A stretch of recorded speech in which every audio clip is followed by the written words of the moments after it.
some time. Okay, yeah, there you go. So I'm here, guys. I want to talk about the diversity program for 2025, the DV 2025. The results are coming up on Saturday, this Saturday, May 4th, guys. Yeah, so I wanted to talk a little bit about myths around the green card. I'm touching a little bit on that, and then I'm going to touch on questions around some of what might prevent a person from qualifying for for the green card. Basically, like if you went to the embassy, what might result in you being denied a visa possibly, and just something about preparation as well. Okay. And the reason I'm addressing these issues is because, of course, for those of you who will be randomly selected, we want you to get this visa and be able to travel and come to the US and, do your life. That's the reason why I'm doing this visa, so I can help somebody. Because I went through this experience, so I have like one or two things to say about it.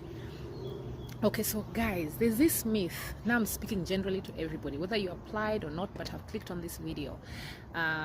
This might make sense, to anybody out there. In Kenya and elsewhere around the world, wherever you might be watching from. Guys, there's this assumption that once you have been randomly selected for the US green card through the lottery, that somehow you're automatically packing bags and heading out to the US. You guys, it's not like that at all. That is a myth, you guys. It is not automatic entry to the United States, trust me. Yeah, I learned it through this process. Even I thought that at first. But over time, as I was participating in the program, I came to realize that that's not what it is at all. You're going to have to go through a number of hurdles to get to the point where you qualify, yeah, to get that visa, if you do at all.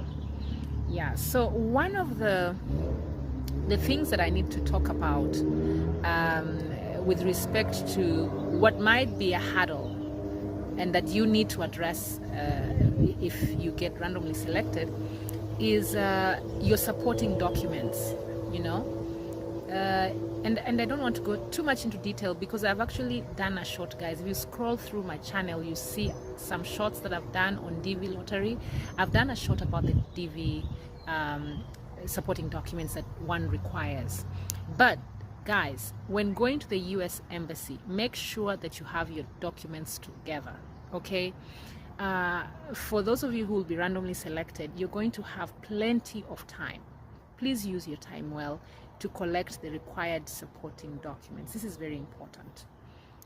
You need a passport, you need an affidavit of support. It's called Form I-134. If you check it out online, you'll see these details that your host in the US needs to fill up for you. You will need proof that you completed high school education in your country. So in Kenya, you're going to need the Kenyan National Education NEC Education Council, I think they call it. NEC needs to give you a copy of your high school certificate. You'll need police clearance in every country where you have lived. So like me, I lived in Kenya, Rwanda, and the United States previously. I didn't need to provide a background check for the US because they do their own background checks. But for Kenya and Rwanda, I was required to get a police report for both of those countries, which I did. So you need to do that. If you just lived in Kenya, then you just focus on the police report in Kenya. If you already have a police report that you had requested for some other thing and it's still valid, say for example for a year, usually once it's been issued, even if it was issued before you're going to the okay, maybe let's say maybe some months earlier, let me say this, it's valid for up to 2 years for the US Embassy. Yeah, so you just make your calculation. If you're coming close to your interview date, then you make your calculation and see if you need another one or what. But it's valid for 2 years from the date it was issued. Yeah, so such things. Also, another thing that you need to show in terms of documentation, you may need to show proof that you're married, or that the children you have are yours, if you indicated that you're married on your initial entry when you are applying for the green card. So you'll need to show, for example, I'm giving an example, you'll need to show proof that you're married and that these are your children, something like that. Yeah, so supporting documents are very critical, yeah, when you're going for an interview. And another thing along with that is the question of truth telling. Let me say that, truth telling, guys. You know, the American consular officers are very well trained individuals, so they have been trained to look at whether your visa application form, which is called the DS-260, whether this form is matching with the entry form for your green card that you applied for. So the form where you applied for the green card, the online application that you made initially, and now this other form that you're filling as an application for your visa, they're going to be looking to see if those two documents merge or if there are some discrepancies. And if those discrepancies exist because you didn't tell the truth somewhere, then that's going to be a problem. Yeah. And some of the things they look for are, for example, if you claim that you are not married and you don't have children, and then later on you try to introduce a spouse and children that previously you said didn't exist, like that will be a problem for you. Or if you said you were married and had children, and in truth you weren't married and you didn't have children, you know. So those are things that the consular officer will be looking out for, guys. So be very cautious about that, for real. Just make sure, try as hard as you can to tell the truth on your documentation, so that when you get to the embassy, these guys don't see a discrepancy between what you submitted and what you're now telling them. Okay, because by the way, I went through that experience. I did my interview, obviously that's why I'm here in the US right now. There's not a lot of time at the counter. I don't even know if it's 60 seconds really. It's a very short time. So you have a very short time to prove to these officers that interview you that you're telling them the truth, you know. So this is so important. Tell the truth, put down the correct documents, and you'll not have a problem.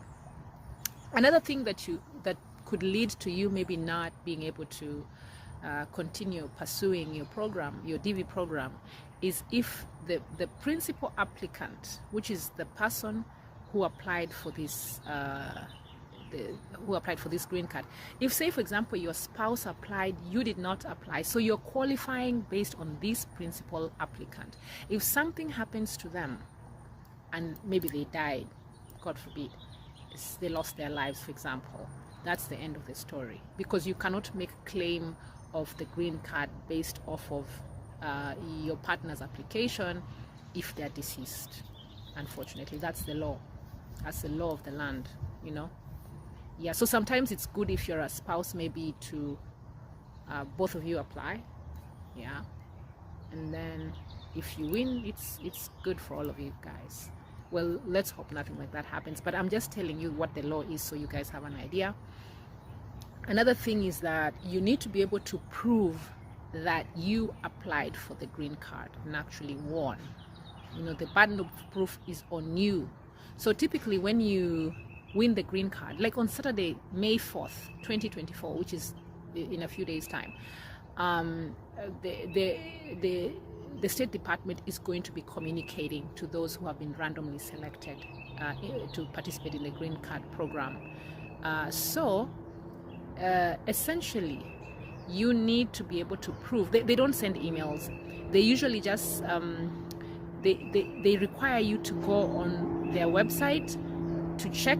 You usually have noted down your confirmation number at the time you applied for your green card.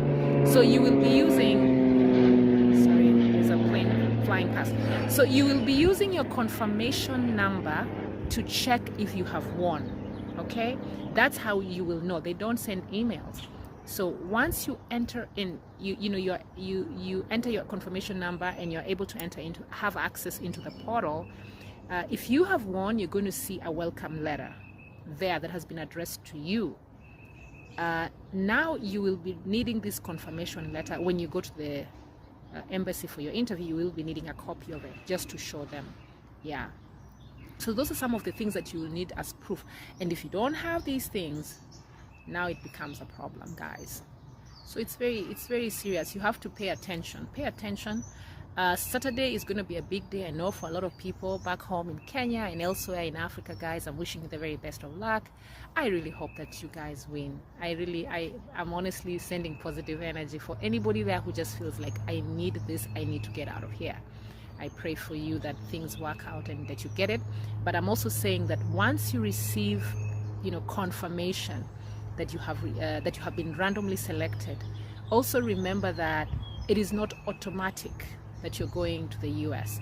You need to arrange yourself, if that makes sense. Arrange yourself, get your paperwork together and be organized. Start early, guys. You need to, there's a lot of things you're going to be needing to do. For example, you will need to do vaccinations, a lot of vaccinations, guys. Let me warn you. I've done a video on that. So you don't want to start vaccinations at the last minute. Don't wait until the embassy writes an email to you and says, okay, now we have scheduled an interview for you. Don't do that, because when you do last minute, you'll be forced to have a ton of vaccines at once. And honestly, that's not fair to the human body. And I don't know how healthy that is either.